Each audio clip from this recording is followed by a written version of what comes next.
All right, hi guys. So as I assume you all know, we'll have that review session in here on Sunday. All right, cool. So we're still doing change of variables.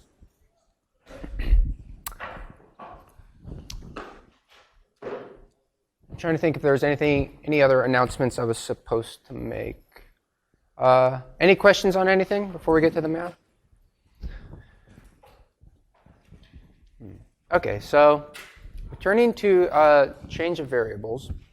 I did this formula last time. Remember, this is this thing called the Jacobian. Let me point out another way to write it. So you could also use the notation of the textbook and write this as the determinant of the matrix of partial derivatives, which the book writes as dt, right? Because this matrix right here is dt, the matrix of partial derivatives.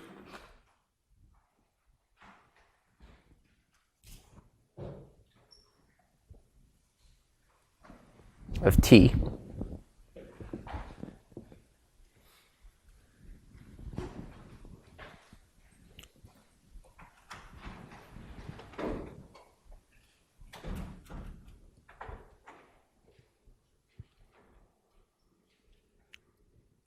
So we also saw we did a particular Jacobian, the polar coordinates transformation.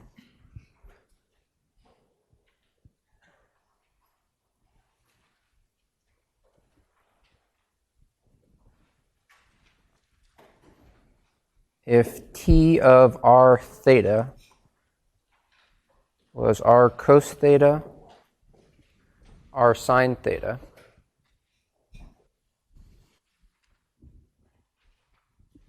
then that Jacobian ended up equaling just r.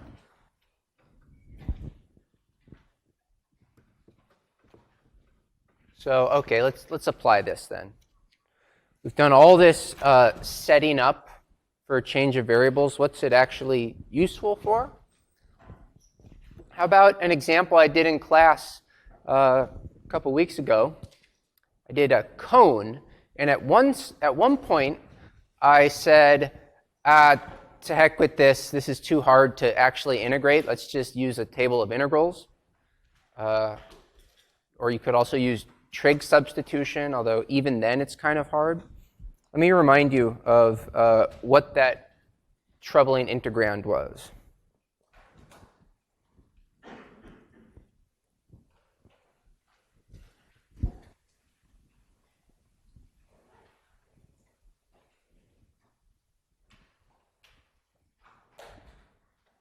So back to the cone, which was of height 1, radius 1.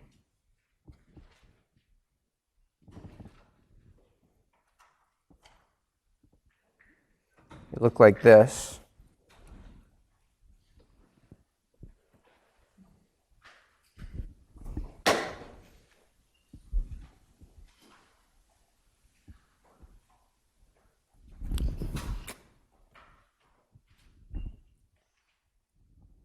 And its base in the xy plane was d, which was the unit disk. And the top of the cone you could describe by z equals 1 minus the square root of x squared plus y squared. We ended up with an integral over d of 1 minus x squared plus y squared. And that's not easy to integrate. In fact, you know what happens if you try to integrate root x squared plus y squared? If you do a trig sub, you have to integrate secant cubed. which is like, you're still not done with the pain at that point, because to integrate secant cubed, you have to do like a integrate by parts. It's a pain. Like, you wouldn't even think to do that. Yeah, so this is obnoxious to do until we know how to do polar coordinates, a polar coordinate change of variables. So let's use the polar coordinate transformation. So we're going to let x, y be t of r theta, which is r cos theta, r sine theta. And let's let S be, we need the domain of r and theta. I'm going to let it be 0, 1 cross 0 to 2 pi.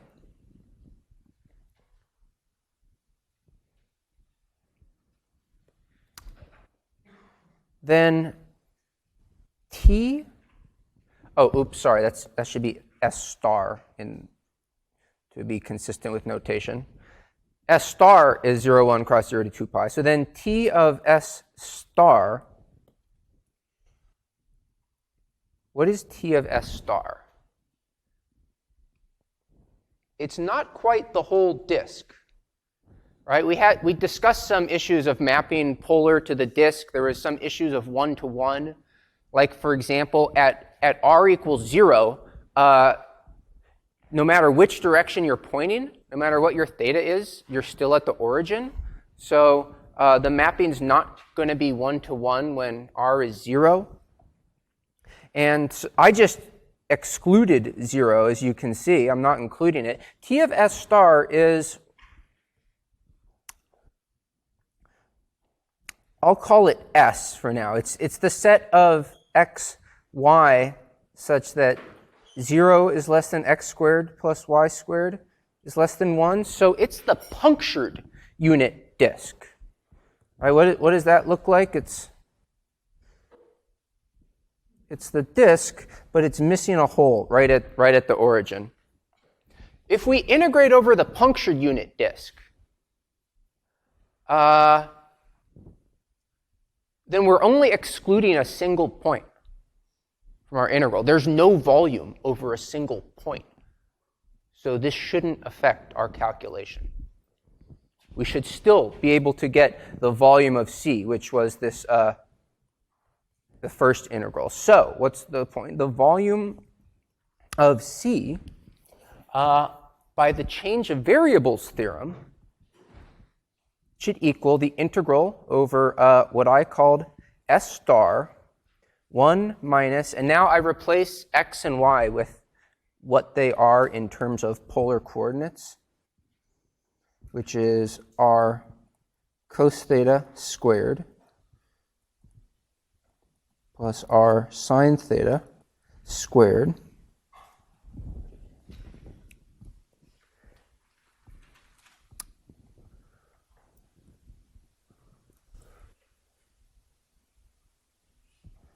times partial x, y, partial r theta, dr d theta.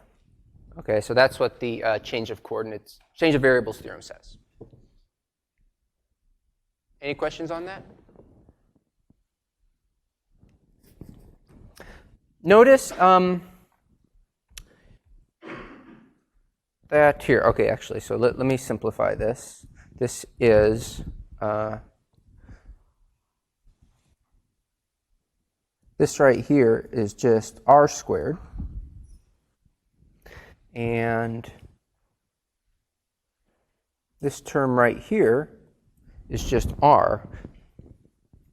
So we end up with the integral of 1 minus r times r dr d theta. Hey, that looks way easier to integrate. What are our limits of integration? Well, the limits are the boundaries of S star, this right here, those are my limits. And notice it doesn't even matter that I excluded 0. Right? You can change a single point at the endpoint of an integral a single point does not affect an integral. So it was that the lack of one-to-oneness at the origin didn't even affect things, because I'm still going to write 0 to 1 and 0 to 2 pi. Oh, okay, I switched them. 0 to 2 pi and 0 to 1.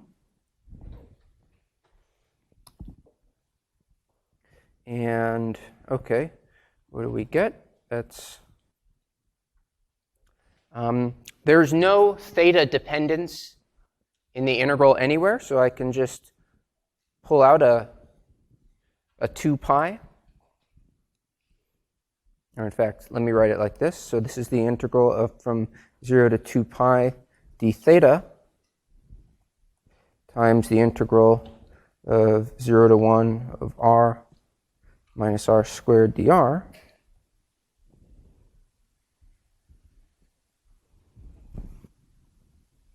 So I get 2 pi times r squared over 2 minus r cubed over 3. R equals 0 to 1. That's 2 pi times 1/6, which is pi over 3. Cool, yeah, so if anyone actually tried to do the cone, the old way before polar, you will be very much appreciative of how easy this was here now.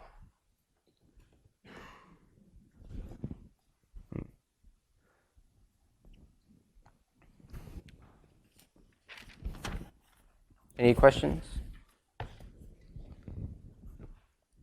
In general, here's the polar formula, right, for how to take an integral involving x and y and rewrite it with r and theta. In fact, there's a bunch of formulas in this lecture, which I was like, you know what? I did write up a bunch of slides with just all the formulas. So there's your Jacobian formula, there's your change of variables, there's the polar formula, which I was just about to write down. Oh, and then coming up is the 3x3 formulas. So you have that slides page as reference if you want it. The polar formula is that the integral over some region d of fn xy dx dy is, you change x to cos theta, to r cos theta, y to r sine theta. Slap an r on there. Don't forget the r. And there's your new polar formula.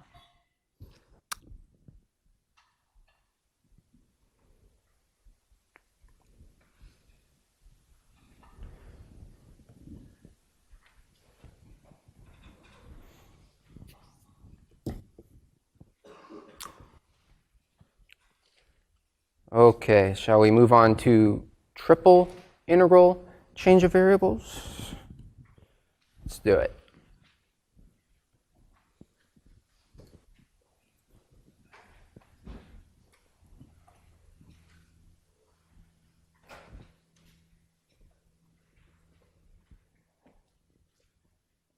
So let's take, as before, d and d star will be two elementary regions in R3. And let T be a C1 continuously differentiable one-to-one and onto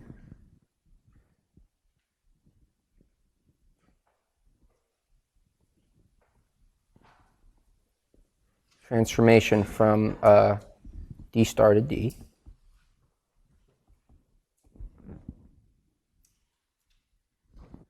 And let's let f from D to R be continuous. That will be our integrand.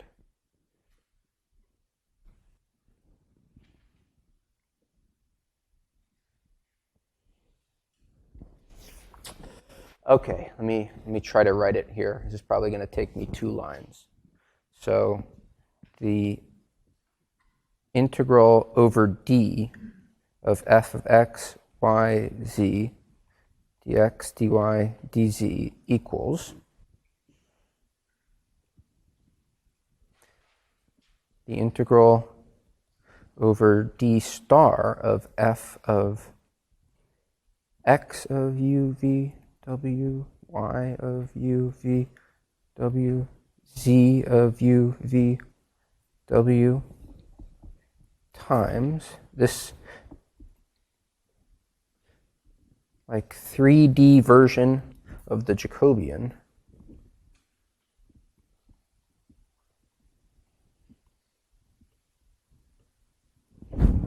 cool. So there's the 3D version.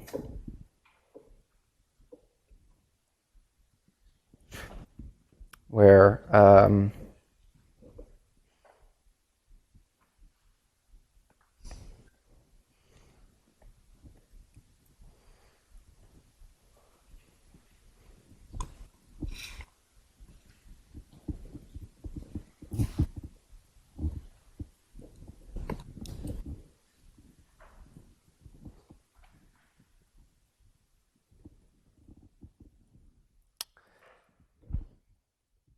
so the Jacobian in 3D, what the heck is that?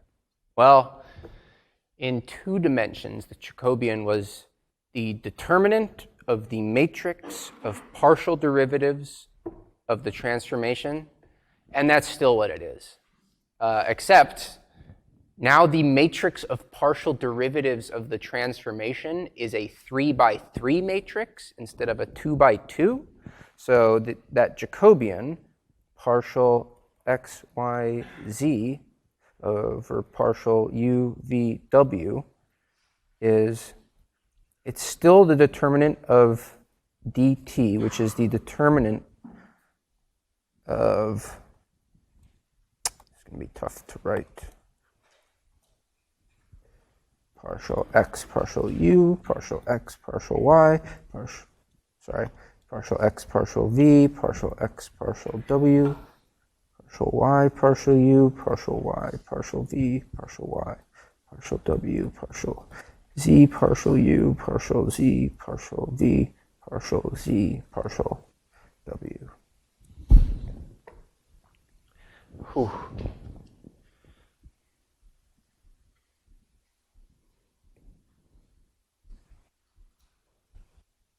All right.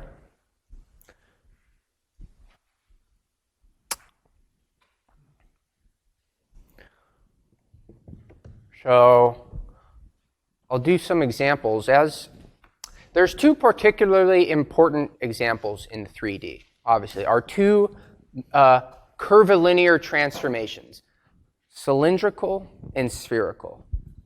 You know, in theory, there could be others, but by far, those 2 have the most applications. So those are the 2, cylindrical and spherical, are the 2 that you're going to want to know and be well familiar with. In fact, like I'll do some calculations right now. It's worthwhile to just memorize the result. You don't have to memorize the calculation, but the result that we're going to get is going to be used so often. I'm talking about the Jacobian. So let's, cylindrical, I'm not really going to do because it's very much like polar.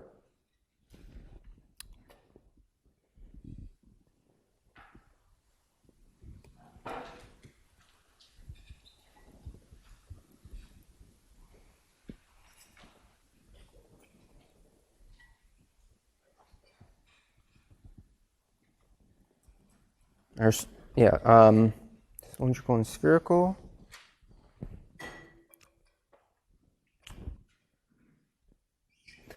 So I'm going to leave it to you to verify that for cylindrical coordinates, right? So, i.e., if x, y, and z are cos theta, r sine theta, and z, then anyone know what the cylindrical Jacobian is?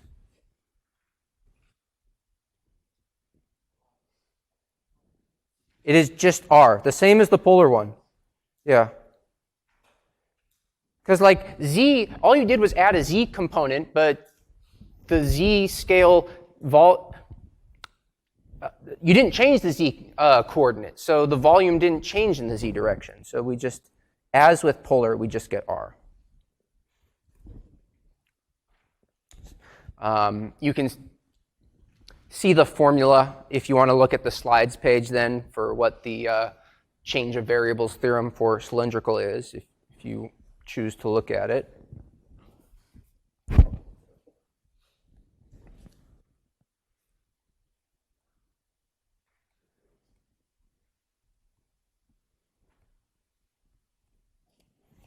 If you want, but the cylindrical problems are pretty similar to the polar ones. Spherical is a bit harder.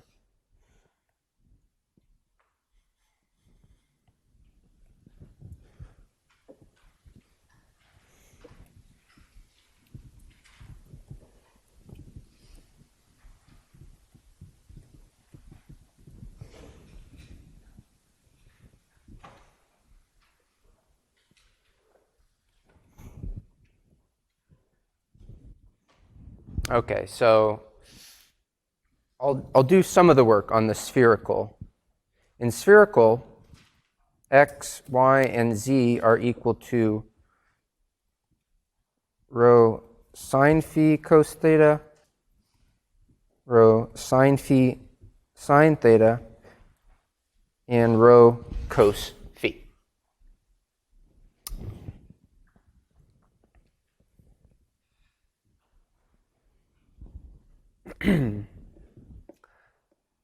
So, okay, I guess I got to do this 3x3 determinant, which I'm like, these are 2 minutes I may never get back.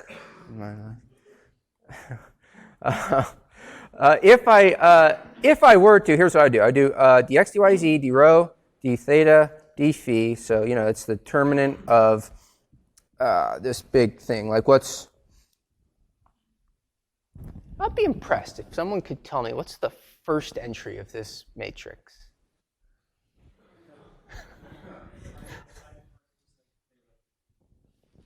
Nice. Yes, dd rho. Exactly. Yeah. What was your name? Thomas. Yeah. Thomas got it. It's dd rho of this, which is sine phi cos theta.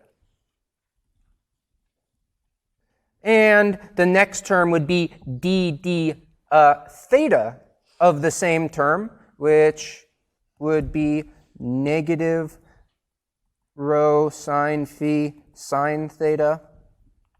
The next term would be dd phi of that term, which would be rho cos phi cos theta, and so on. So I'll let you can fill it in if you want, the remaining 6 terms. And you can compute that determinant if you want. I think maybe our time is better spent doing something else. But if you repeatedly apply the Pythagorean identity for sine and cosine, sine squared plus cosine squared, you apply that identity twice, and you end up, after much simplification,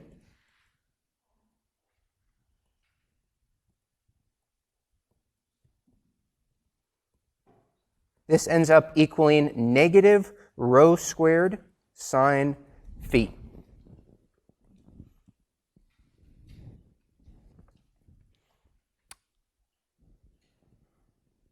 You can see that part in the text if you want. You can read. You can see how they do it in the book. See page 325. It's nothing tricky. It's kind of tedious to write it all out. It's a lot of sines and cosines. So what's the point? So that means that I can write down what the change of coordinates in spherical formula is, which I guess I'll do. Thus, if I want to integrate f of x, y, z, dx, dy, dz, I can put it in spherical, and it will become f of rho sine phi cos theta, rho sine phi sine theta, rho cos phi. I'd like to point out this minus sign up here goes away due to the absolute value sign that's in the change of variables formula. So I simply get rho squared sine phi, and then d rho d theta d phi.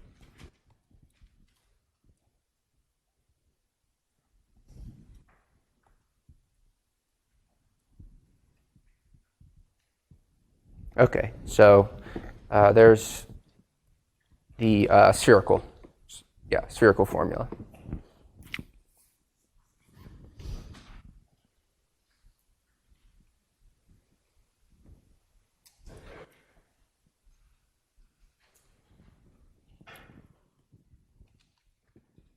All right, so let's, and this same formula is on the slides page as well and in the book. Let's try this out with an example. How about the volume of a sphere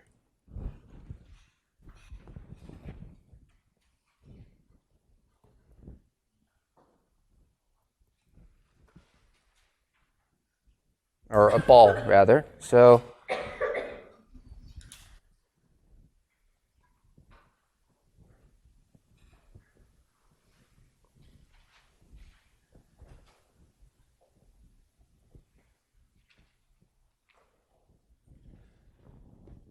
now, we did this at the beginning of the class. Does anyone remember how we first did the volume of a sphere or a ball? Sorry, volume of a ball? Yeah, Joseph? Yes, right. Cavalieri's principle. Yeah. And let's say we tried to do it with rectangular.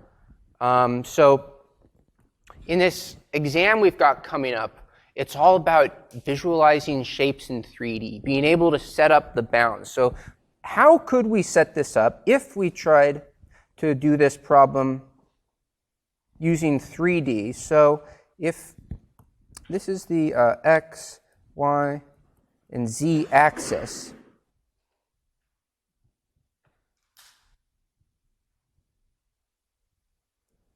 and this is a sphere of radius r, then its projection onto the xy plane is, let's call this, how about d, which is the disk of radius r.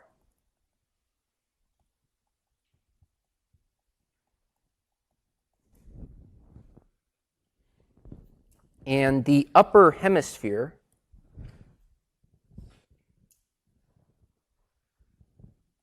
is where z is equal to the square root of r squared minus x squared minus y squared. The lower hemisphere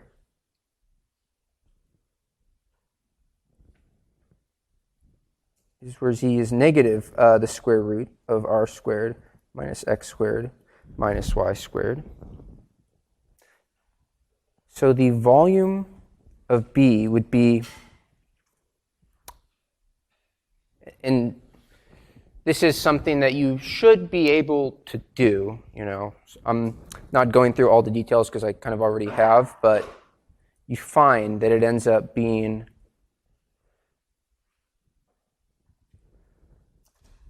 integral over D, which is this.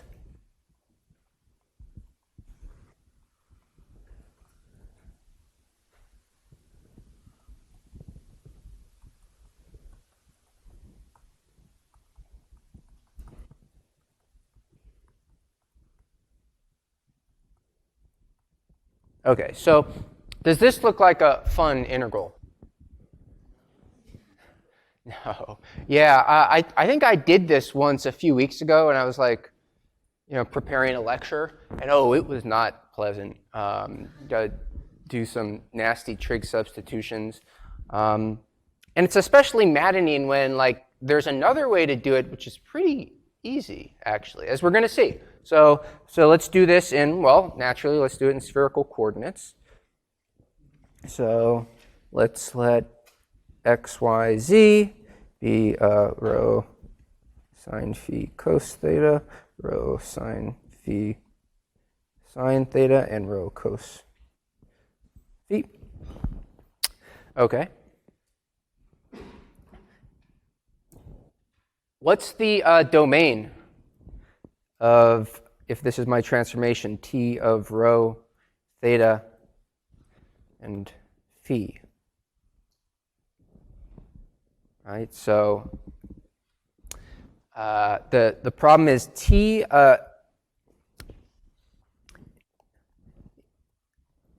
if b star, let's say, is 0 to r cross 0 to 2 pi cross 0 to pi,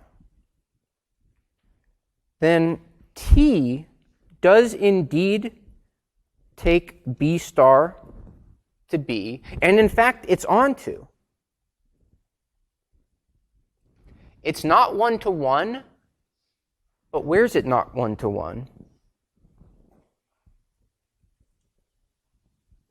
Someone tell me, where's a place that t is not 1-to-1? Yeah, wait, what did you say it was Thomas, yeah.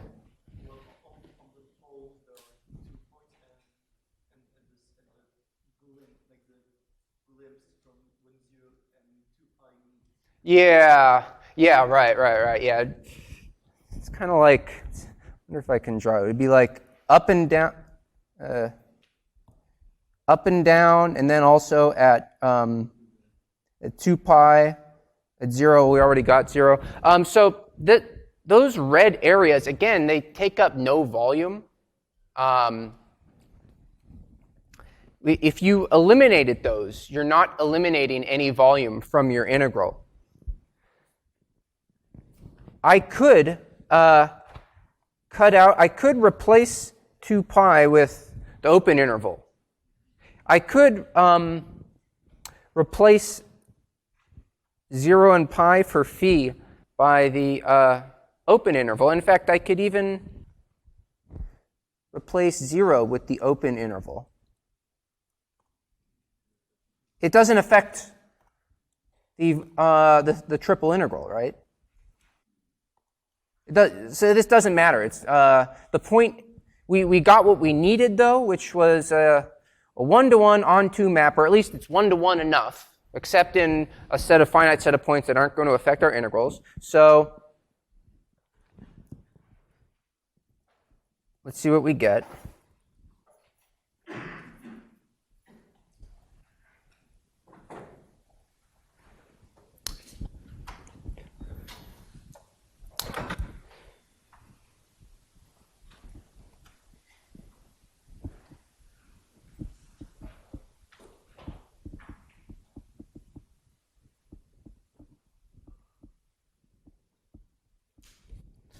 The volume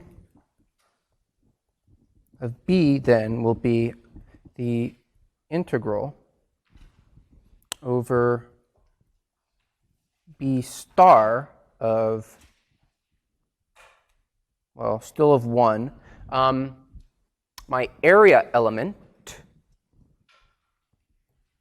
this is where I need this guy.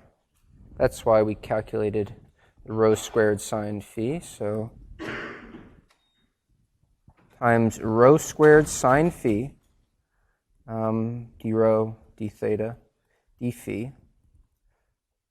So, okay, let's see. It doesn't really matter what order I write the, what order I perform the integration in. Let's say 0 to pi, 0 to 2 pi, 0 to r.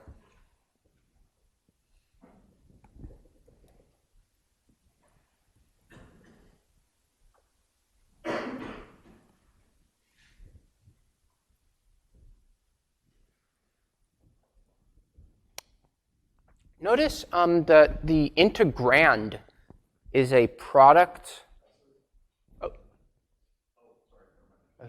My integrand here is a product of functions of rho and phi separately. So I can actually separate this out into a product of integrals. You can't always do that, but in this case you can, because not only is the integrand a product of functions of rho and phi and theta separately, so are the bounds, right? Because this is a rectangle. For that reason, you can write this as the integral from 0 to pi of sine phi d phi times 0 to 2 pi d theta and 0 to r rho squared d rho. So that it'll just make my life a little bit easier in performing this calculation. That gives me negative cos phi from phi equals 0 to pi times theta from theta equals 0 to 2 pi times rho cubed over 3 from rho equals 0 to r. So I get 2 times 2 pi times r cubed over 3, which is the familiar volume of a sphere. And not so bad, right? It's like probably the easiest way that we've ever seen a way to do an integral like that, you know? We've built up these big weapons. It would be kind of foolish not to use them now, you know? Because they can accomplish a lot. So, oh good, I get to do one of my favorite examples in this whole class now.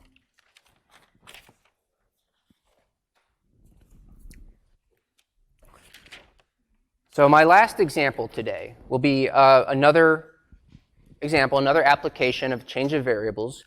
This one is going to use, well, I don't want to spoil the surprise. Let's check it out. So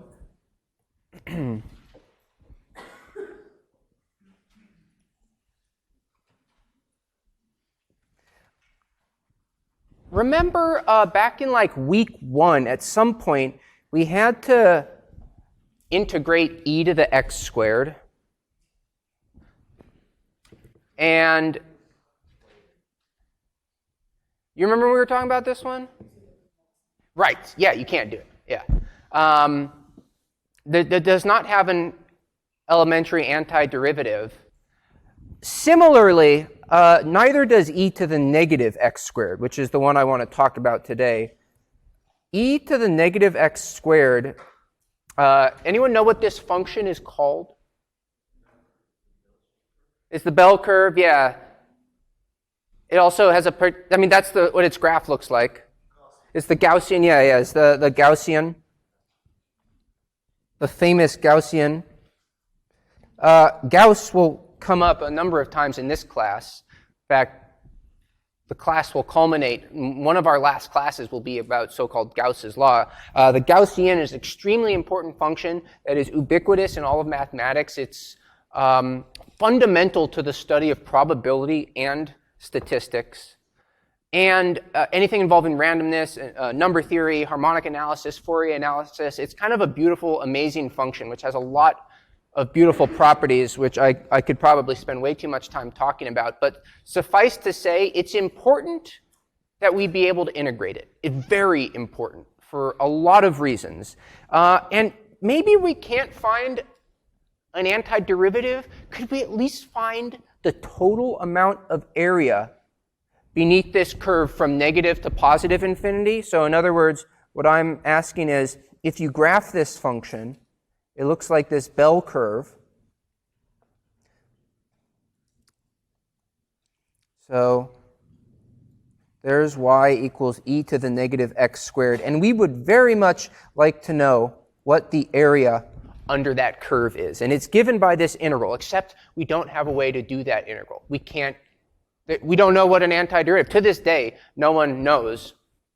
I mean, it's not an elementary function. That said, there is a workaround to figure out what this purple area is. In other words, what this integral is. And here's the trick, is let's just let capital I, whatever that area is, I don't know what it is yet, but let's just call it capital I for now. So capital I is the integral from negative infinity to infinity of e to the negative x squared, the area underneath the Gaussian. Given that, I squared, well, that's, I times I,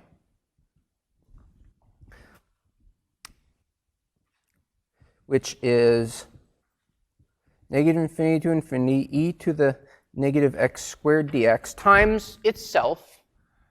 And there's nothing special about using x as the dummy variable of integration. I could use any letter I wanted. I'm going to use y. It's just the dummy variable of integration. Doesn't matter what letter I use. But we just saw an example of how when your integrands can be written as a product of the respective variables, you can separate them. I'm talking about the step that I performed right here in the last example. Well, I can do that same, use that same property in reverse to have, well, I should be able to combine them too.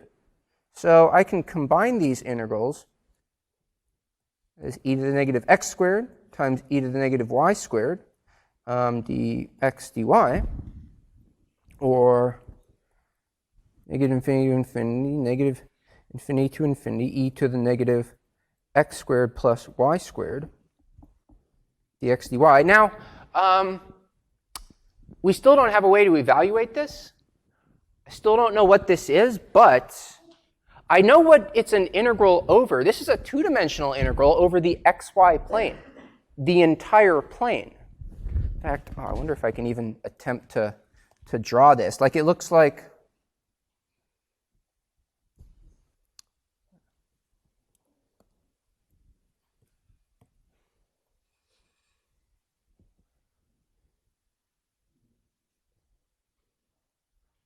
it looks kind of like a bump function. I probably shouldn't try to draw it. It looks like it's like a bump centered at the origin that decays off to infinity very quickly. So if I want to integrate this function over the xy plane, it would suffice to integrate it over a big ball and let the radius of that ball go off to infinity. So this is going to use a little bit of something that we haven't really done yet, which is improper integrals, but just bear with me for that part. This integral over the entire plane can be written as the limit of an integral over a very large ball. Let's say a ball of radius a. So it'll be the limit as a goes to infinity of over the ball of radius a.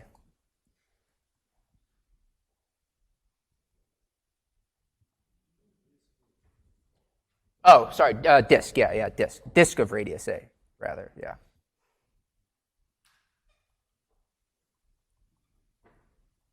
So maybe now you're getting an idea of what I could do to be able to solve this. Looks, whenever you see x squared plus y squared, you should think polar. Yeah, maybe cylindrical, but yeah, your default should be, hey, x squared plus y squared. Like, you should instinctively think to yourself r squared whenever you see x squared plus y squared. So if I transform this into polar coordinates,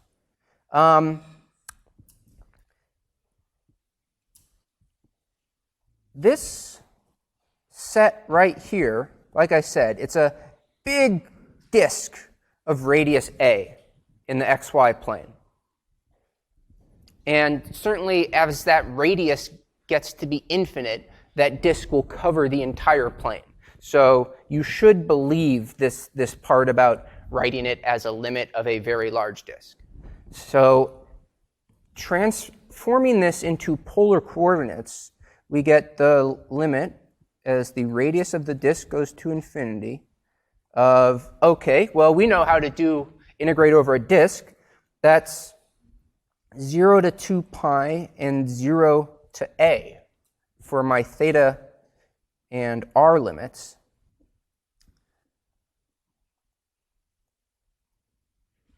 The exponential becomes e to the negative r squared. The Jacobian term gives us an r. And in polar coordinates, we have an integral that we can find an antiderivative for. Right? So via a basic substitution, which you all learned how to do in 20B, you could write this as, let's see, what do we get? We get a 2 pi times e to the negative r squared times negative 1/2.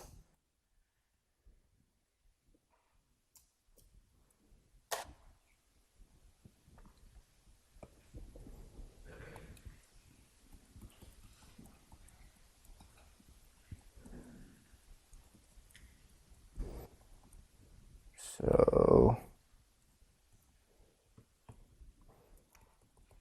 that's the limit as a goes to infinity of 1 minus e to the negative a squared. And as a goes to infinity, that second term vanishes, the e to the minus a squared. So this goes away. And we are just, oh wait, sorry, I forgot a pi. Oop. Let me write the pi in there. Sorry, go back a couple steps. Pi times 1 minus e to the negative a squared. This term goes away in the limit.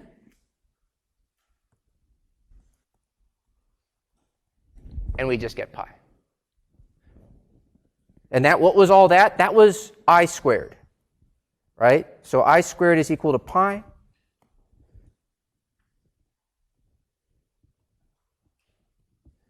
So what was our original integral that we wanted? The Gaussian integral is the square root of pi. And so that result is used so much. I use that number in my dissertation multiple times, many times. It's all over the place because you need it every time you need to normalize a Gaussian. So I have a lot of love for this formula. Okay.